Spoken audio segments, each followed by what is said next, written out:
And good morning, good evening, good afternoon, wherever you are.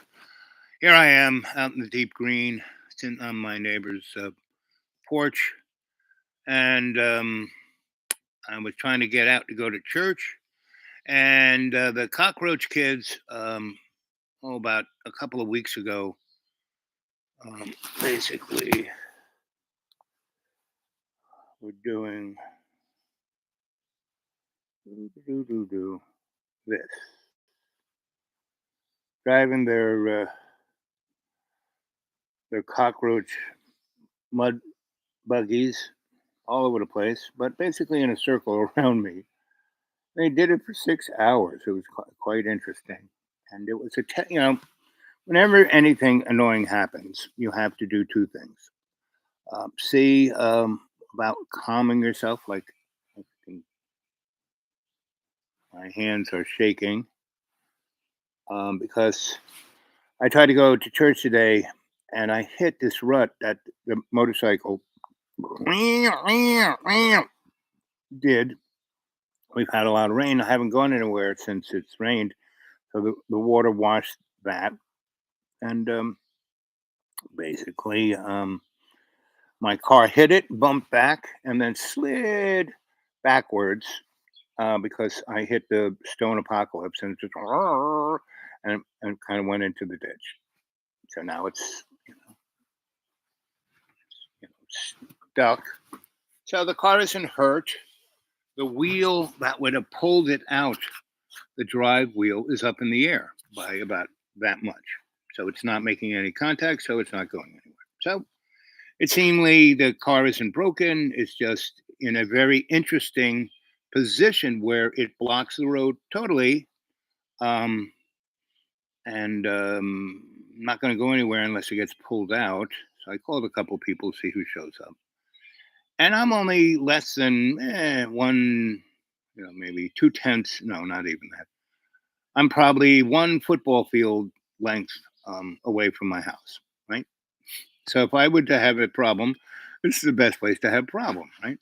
Road is blocked, so the people who got to go there are the cockroaches themselves. So they're not going in or out. I called them, no one answered the phone, and that's cool. So it's so interesting. So I kind of hobbled up to my friend's porch here, got online to talk to you and see how you're doing. Let's see. Let's put this into live chat. I'm wearing the glasses. So blah blah blah blah. Meaning, oh, it's the end of times. Oh, yes, and they're gonna keep ratcheting up war and murdering the innocents and etc. But this is all manufactured. You know, this is scripted. They're trying to push us into a new, oh, it's fascism. I mean, people don't even know what fascism is. You should read. What's his name? Esoteric. Hey, buddy, how are you doing today? Only today out. I'm doing great. I always do great, especially since you showed up and I can say hi. I haven't heard from Esoteric in a long time, or if I have, I haven't been able to see it. I'm wearing my glasses now, and thanks for putting it into capitals. Yes, everybody, put it into capitals. It's not screaming. Well, it is screaming to me, so I can hear you. So, Esoteric, what do you think's going on in the world? First of all, what neighborhood are you in? America, Europe, Asia? Where are you? And what's going on in your neighborhood? How do you feeling? How do you feel about this whole thing being scripted? I mean, my basic since I was a young lad. Let's see, 67 was when Star Trek came on air for the first time with Jim Kirk, and so I was 17, and I was watching that in a prep school. It was a prep school jail, basically, and I was going to school with the richest kids in the friggin' world. Eddie Merrill, Ricky Lynch, Perry Dye, whose family owned Seagram's, um, Alex Orb, whose family owned U.S. Steel. I mean, we're talking, Joe Kennedy, who had, Robert Kennedy's son. This Robert Kennedy, chucklehead, he basically was his younger brother. Um, so I went to school with real wealth. UB Hobart, Hobart, you know, restaurant machines. There's James. Hi, Rubus. Hi, Al. So what do you guys think?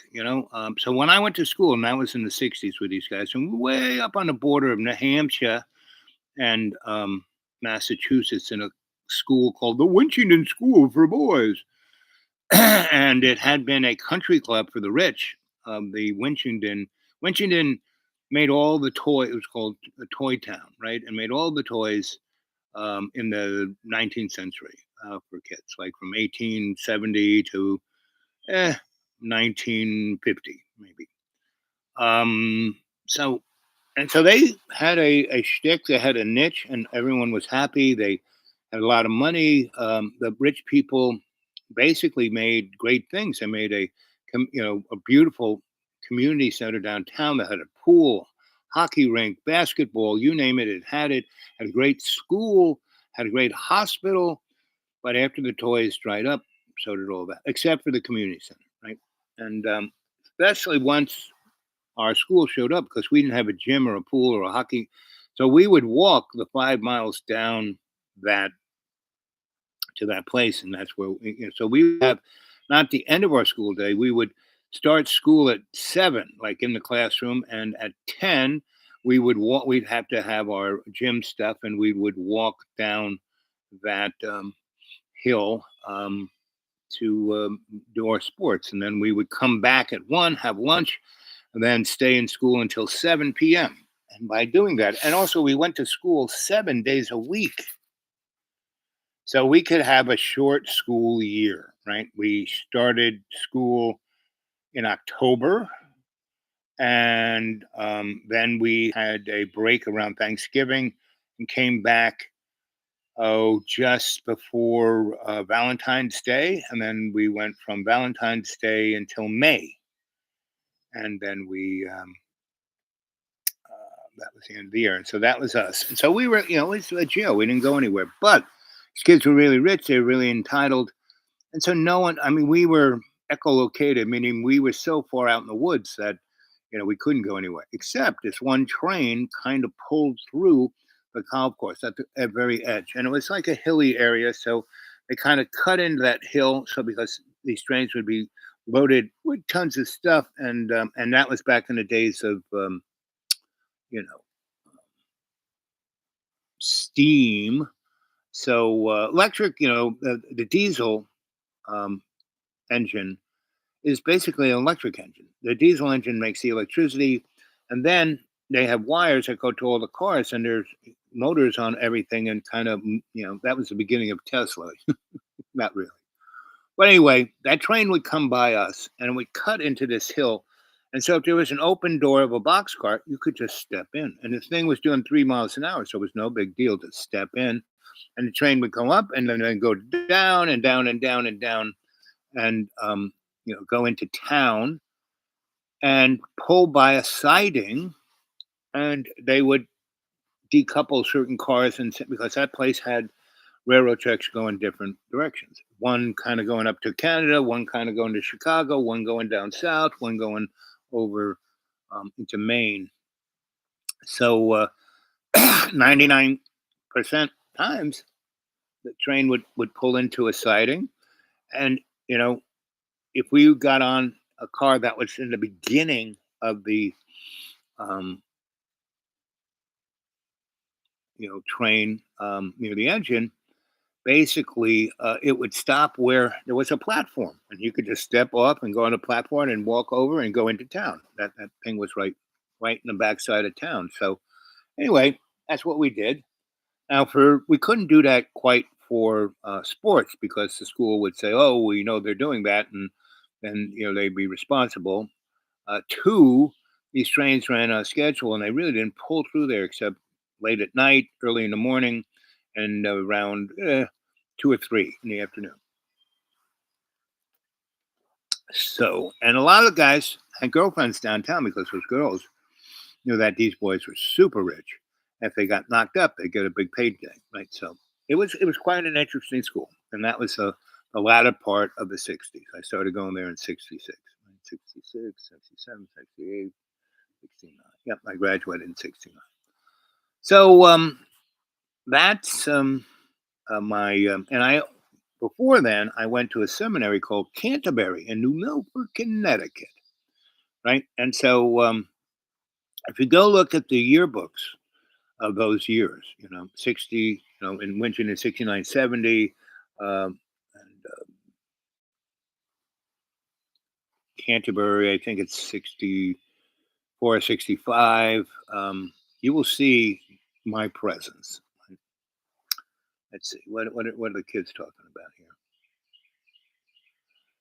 Yep, Dragon. I'm so happy to see Dragon. Dragon, do you still have the thumb drives of all my old shows? You're like the librarian of Dreamy Dreamland if you do. And, currently in Cambridge, Ontario. Oh, not too far from me. You can see the Mind Drag social engineered shift show here, but not as much as others. Place in the world. I'm not there, so can't trust the screen. Yep, can't trust the screen. But you know what is interesting? Why I do this show is that, maybe 30 people watch the show, but a lot of people, more people do. And basically, I am the shamanic pebble in the, pond of the World Wide Web, right? That's what I'm here to do, right? To, let's see, James, uh, opulence and prosperity to you and everyone. Yep, exactly. Thank you for the blessings, brother. Hope all is peachy and peaceful. And so, you can read a number of books about people who were in the death camps in Auschwitz and others Nazi places, and also the other death camps that we ran. Gitmo, etc. Right, and we had black sites all over the planet where we murdered people and tortured them worse than the Nazis. Right, because we learned it from the Nazis. Because the Nazis were us. Henry Ford had factories in Germany all during World War II, and the U.S. Air Force never bombed them.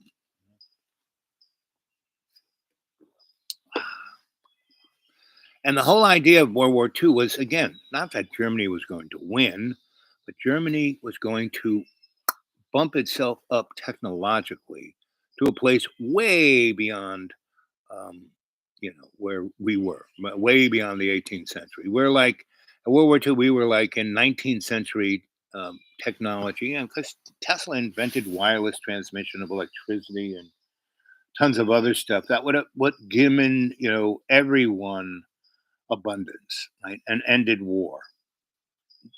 Didn't seem to happen. Right? Oops, again, whose benefits just amazing. Yep, exactly. Um,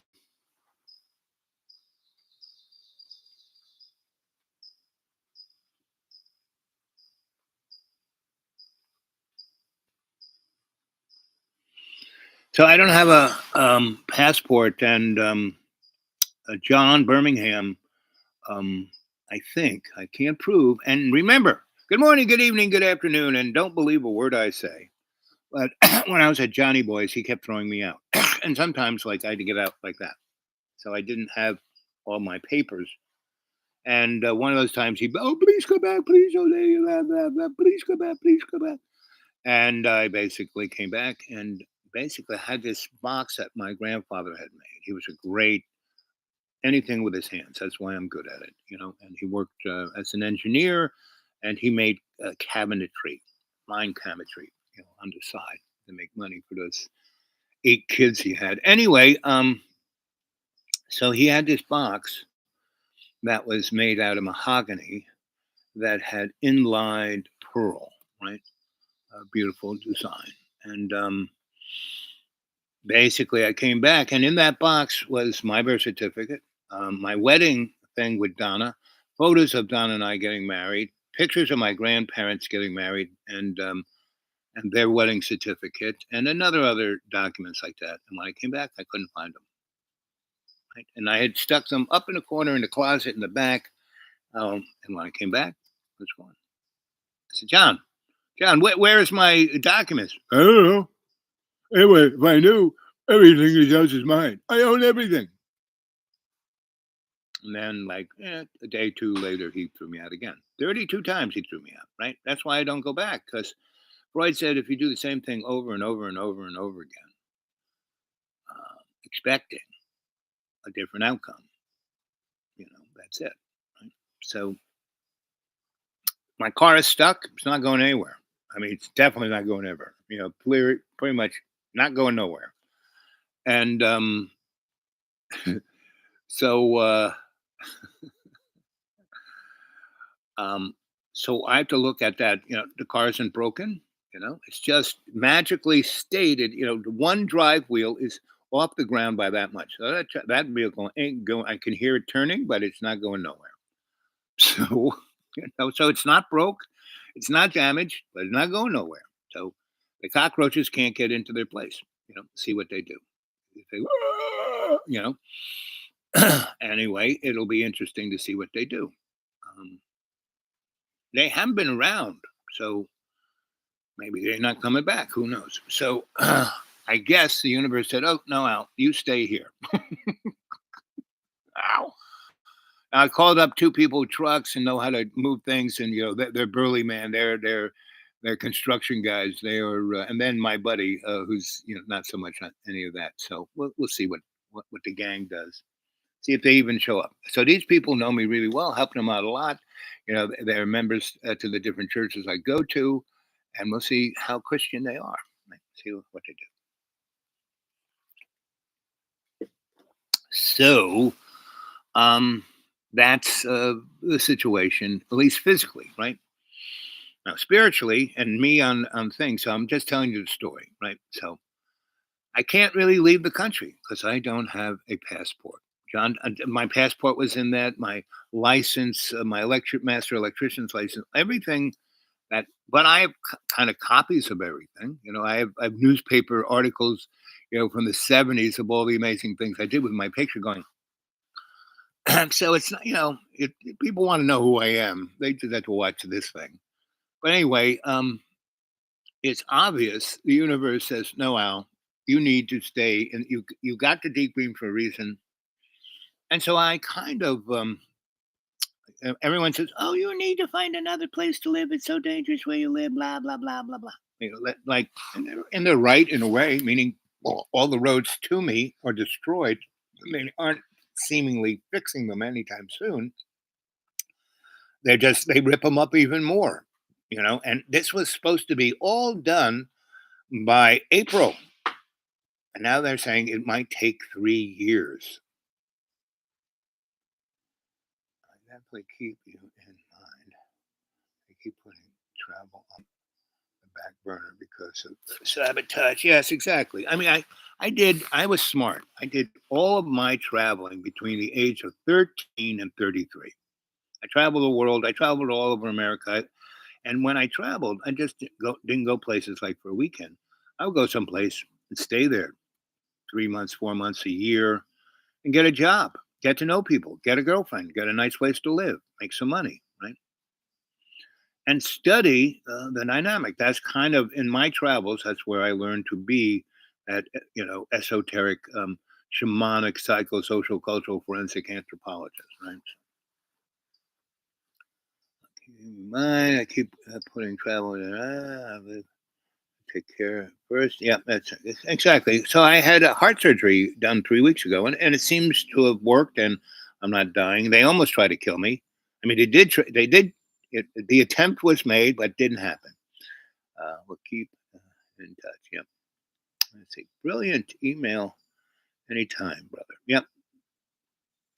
I had an encounter with a fairy. Oh, just tell us more.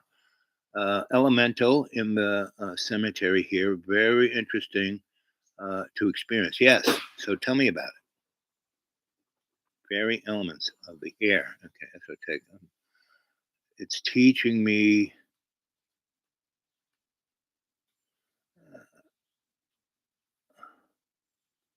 romancy. Hmm. What is that?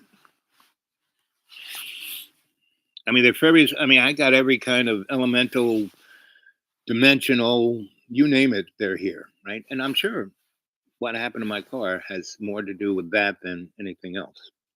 So, what is it teaching? So, aromancy.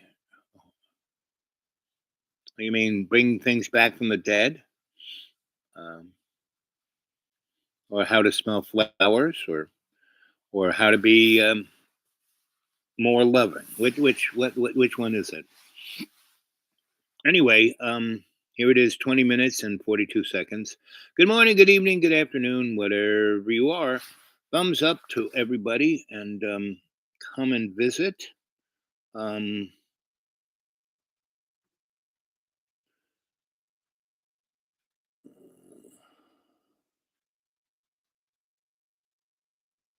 yep, those thumbs up are important now. And, subscribe. Like I said, a lot of people watch this thing that haven't subscribed. Now, I hear from a lot of you. It's interesting.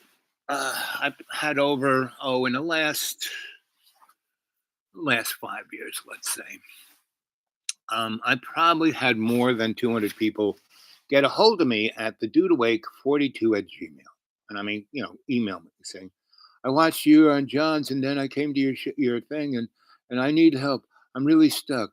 And pretty much those people had, I don't want to say nothing's run of the mill, but they had issues with drugs or alcohol or any, you know,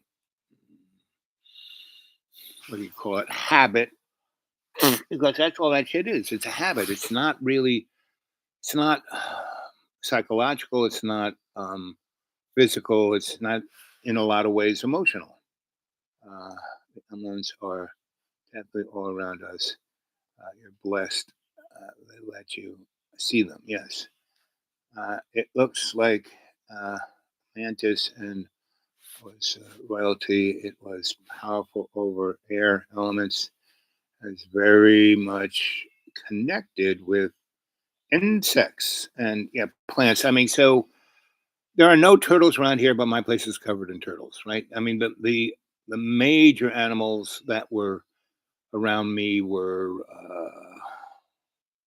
of the rodent type and the bunny type, and once in a while the bear type, and very once in a while a black cougar and some wildcats. But now all those guys are gone.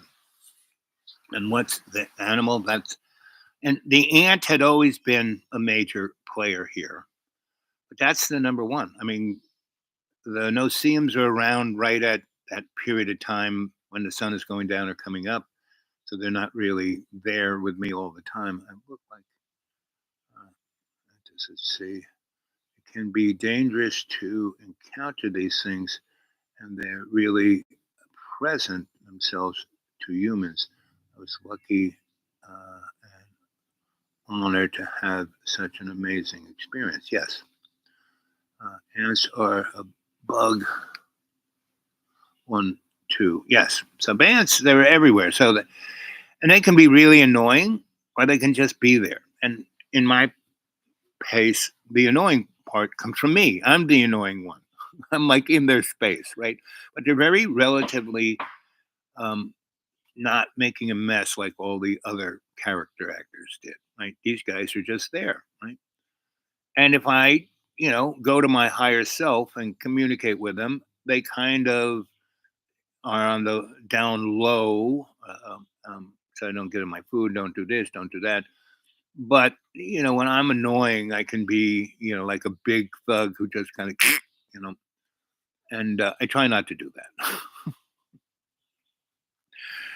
And if I do, I have a little altar for them, and I put them there, and I say a little prayer and have a candle burning, and it's like an offering to the major. And I met one of the ant deities when I was 4 years old. My mom at four, my grandma had to do something, and so I was with my mom and my family for about, I don't know, a month. And instead of being, in the old neighborhood I knew, I was in, this other neighborhood that was, it was suburban and urban at the same time. It was a place called Freeport, Long Island, and Freeport and Glen Cove, both ports, um, were cities. The rest of Long Island was basically, hamlets, if that. And both of those places were where pirates hung out, right? And brigands and all that kind of good stuff. And if you there are a number of really good books about that. Um, Rubus, let's see, indeed, there are countless stories. Oh yes, in Ireland, it is covered with elementals messing with. I mean, that's kind of where Shakespeare got *Midsummer Night's Dream*, because there are parts of England, that have that Celtic um, connection, right? And there's parts of Italy, the islands down in near Sardinia, near the the boot of Italy. There are these islands, and a lot of the last movie that Luke Skywalker, when the new Jedi shows up, the girl, and she goes to find Luke, and he's on an island. Well, those islands were Irish, Celtic, right? And they weren't all in the same place. And some were, I think, in Sardinia, and some were off the coast of Ireland. I'm not quite sure, but it looked that way to me. Yeah, I never really did my homework on that one. So, um, and all around, especially the west coast of Ireland, and especially where Jamie lives in Tipperary, there are it's just covered, because these are Jamie. Has Tipperary been, colonized by um, the cockroach crowd of Europe? When I was in Ireland, when I first went to Ireland in the '60s, it was still back, like, I mean, Ireland was still considered the poorest country in Europe, and they were part of the EU hadn't started. There was another thing, and they were kind of part of that, the common market, or whatever it's called. And but in reality, Ireland wasn't poor; it was extremely rich. All those people owned their own property, right? All those people had resources, and never went hungry. Ireland had probably one of the greatest social safety nets at the time. Better than Denmark and Sweden, right? I mean, I once had an impacted tooth. My head was like out to there. I'm walking through this little town called Glendore, and this guy, I was like going to the pharmacy to get some, you know, codeine, and this because you could just buy it off the market. I mean, it was called it had another name, but anyway, and this guy said, "Oh, you got to come with me." I said, "Well," blah, blah, blah, blah. And he said, "No, I'm a dentist. I can fix this." Right. So he took me back to his office. In the room, place was full of people waiting, and he said, "Martha, I'm putting him in, room A." And so, you know, take room A off the list. So he puts me there in the chair, and he goes, "Okay, this is what I'm going to." He said, "Open up." Put the light in it. So you have impacted tooth. You have to pull that tooth out. We have to take it out of the root. We have to basically, it's I have to pull it out and see if it's going into the bone. It's going to be more difficult. If it hadn't gone in the bone, if it's just impacted, it's just seriously impacted. Um, it won't be that bad, right? But if it's in the bone, I can still fix it. It's just going to take more than one day, right? I said, and I was trying to say I have no money. Like, who's going to pay for this? And but and so he basically, puts the mask over my nose and said, "Now just breathe this stuff in." And he goes, "So what kind of music do you like?" I said, "He goes, good. You like Mozart? Good." So he puts on Mozart, and he puts these like little, he's got like a Walkman or something like that, and he puts the little muffins on my ears that weren't, wasn't like, ugh, but and he put on Mozart, and I'm listening to it, right? And so And so I'm like going into nitrous oxide land, and he comes, uh, goes away, and he goes, "Okay, this should have mellowed you out enough. How you feeling?" I said, "You know, thumbs up or thumbs down?" And you know, 1 to 5, which one no pain, 5 extraordinary pain. What is it? Okay.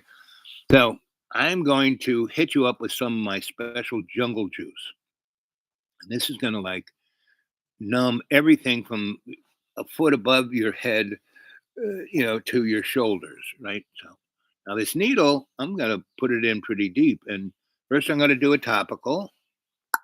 So, and I'm going to go away for a few minutes, and I'm going to come back with a jungle juice. So, kind of prepare yourself, get into that Mozart, and okay, so he goes away, and then he comes back with his kind of big needle. He goes, okay, just close your eyes, take a big breath of that nitrous oxide, breathe it out. Now breathe it in, more, more, more, more, more. Now hold it, and then he sticks the sucker in. And I could feel it going in. I could, it was a little painful, but not so much. And then, and that's when it was like, yeah, you know. And I think I fainted because when I came back on, um, I was listening to, I don't know what I was listening to. Might have been Billy Joel, maybe, could have been, not quite sure. But if it was Billy Joel, that's about what year it was, 72, 73, somewhere like that. So anyway, feeling no pain. Like I said, I felt like I was floating between my shoulders and 4 feet above my head, right? So he comes in, he goes, okay. So he's got the end of the little mirror, and he's like he did it. One of the first things he hit that, and I nearly went through the ceiling. So he was hitting it again, nothing, right? I couldn't, I kind of heard it echoing in my head, and he basically said, "Okay, good. You're all. Now I'm really going to hit you with a jungle juice." And he goes, "This is, So he's, I don't feel nothing. I can feel it kind of going, not really, but it's like all the way, and he kind of goes down to past the root to where the bone is, and he doesn't push it. He kind of gets it there, and he slowly says, "Okay, I'm going to put this on a drip.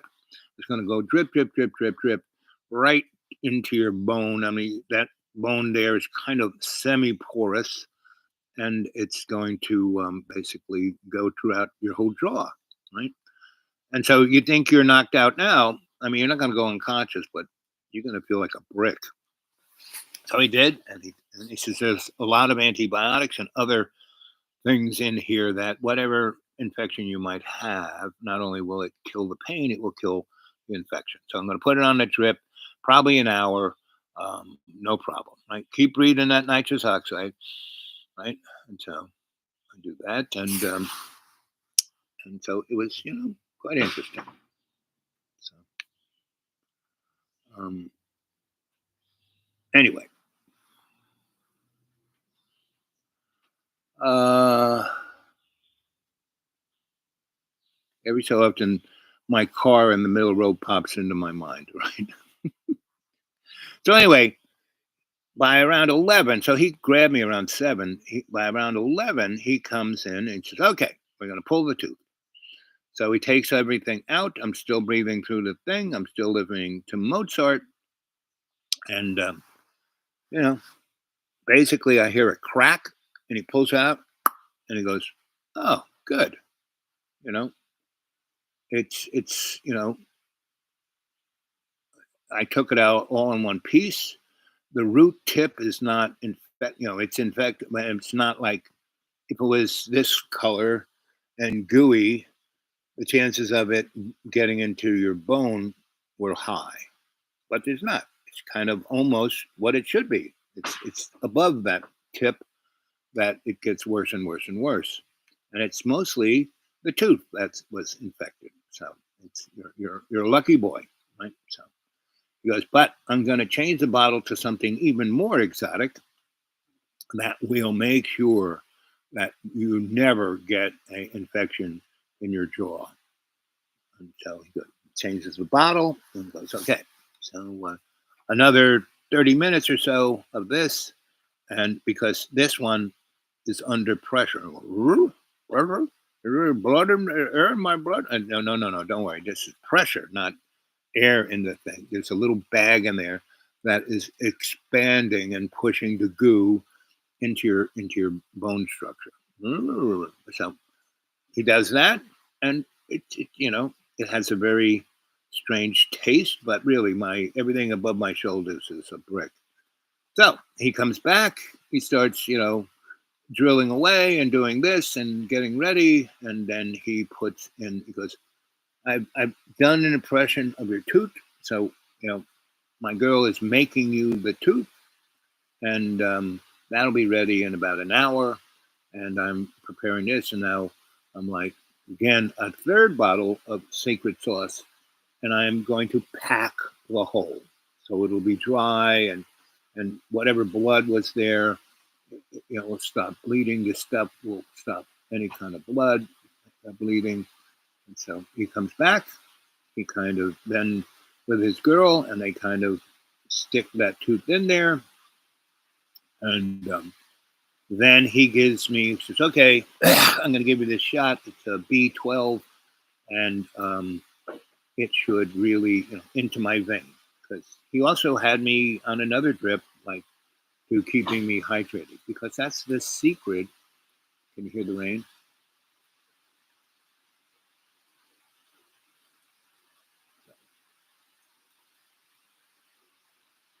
That'll be interesting. If it rains like this, that car ain't going nowhere. So anyway, nobody's listening. So that was the story of. So that was like around when Billy Joel's album came out in the early '70s, right? Ireland was still, everyone thought it was a poor country. But so I'm all done. About 4 o'clock. He grabbed me at 7, and at 4 p.m. I go out with a new tooth, and everything is great, right? And so I thank the doctor, I thank the nurse, I thank everyone, and then I go to the lady at the desk and I say, "So what do I owe you?" And she goes, "Nothing." And I said, "What?"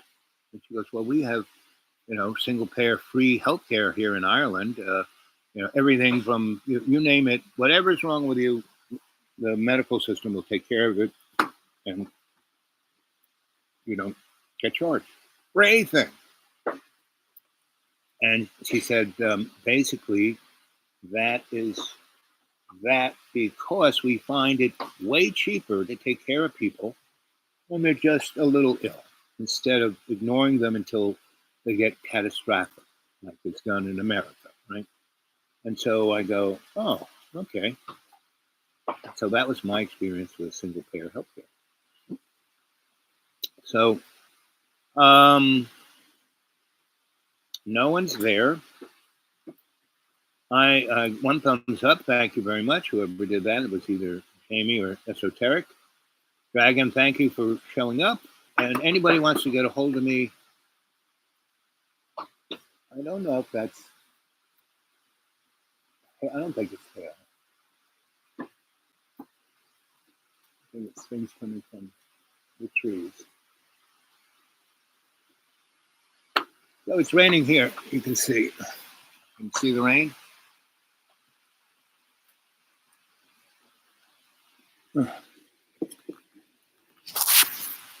Oh.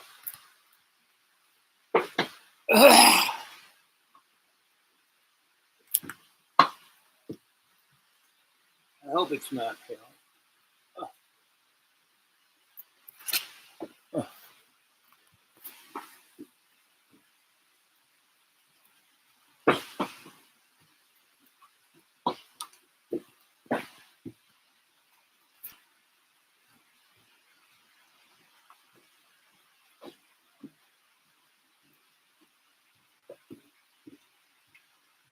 Oh.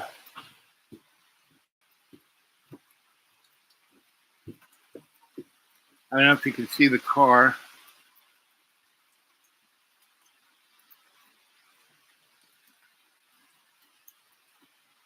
Or it's right down there, kind of stuck. I don't think it's hail. I don't see any hail.